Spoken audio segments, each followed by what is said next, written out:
من فراموش کردم زود نامی تو، من در آغوشی دیگر آسودم.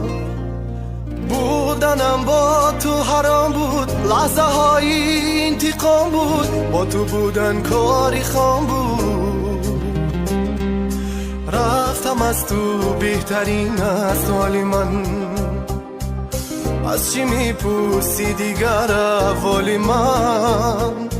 بودنم با تو حرام بود، با تو بودن کاری خام بود، با تو بودن کاری خام بود. به تو خوبم از تو رفتم، شیشه یادت شکستم، به خیالی تو نشستم. به تو خوبم از تو رفتم، شیشه یادت شکستم، به خیالی تو نشستم.